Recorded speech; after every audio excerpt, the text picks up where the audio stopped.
milyon-milyon sa ating kababayan ang nag-iikaos, gutom, nawala ng trabaho, kahirapan at patuloy na mga paghihirap at mga kapulukan ng ating lipunan ang dinaranas ng ating mga kababayan.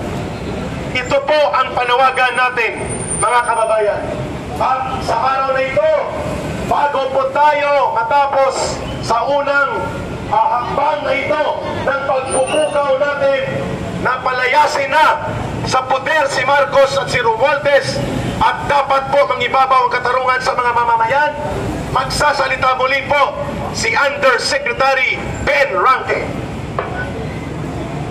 Sa Indonesia po, pumunta ako sa Indonesia, sa Jakarta, ay nang sumakay ako sa isang taxi, sinabihan ako ng pulis na dakip daw ang gobernador ang nandyan sa Department of Anti-Corruption Building.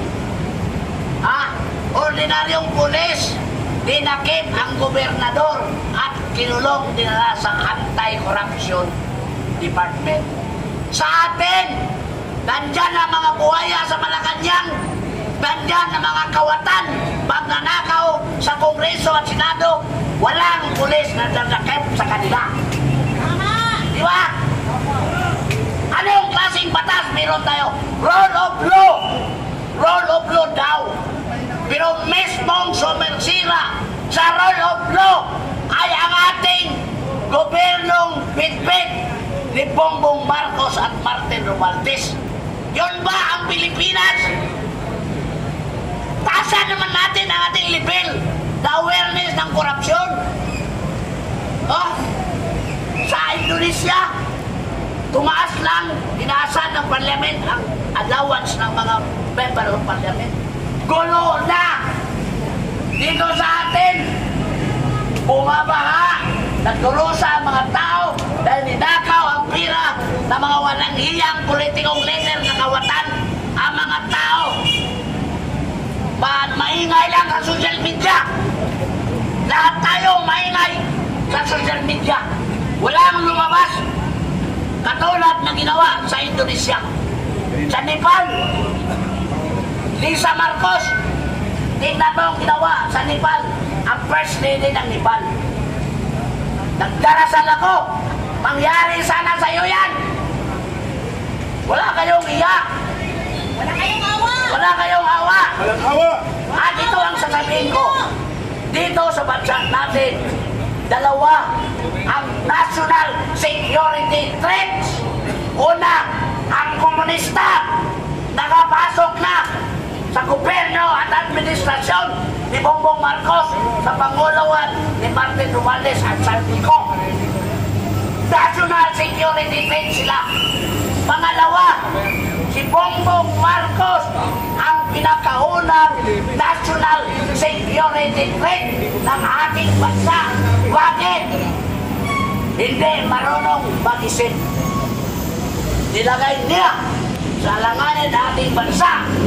Ginala niya ang itka at nuclear power armaments ng Amerika upang kung magkaroon ng World War, mauna ang Luzon, masunod ang Metro Manila, buong Pilipinas.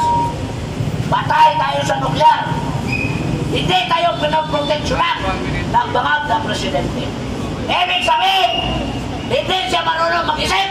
And that makes him national security threat. Itong nangyayari sa bayan natin.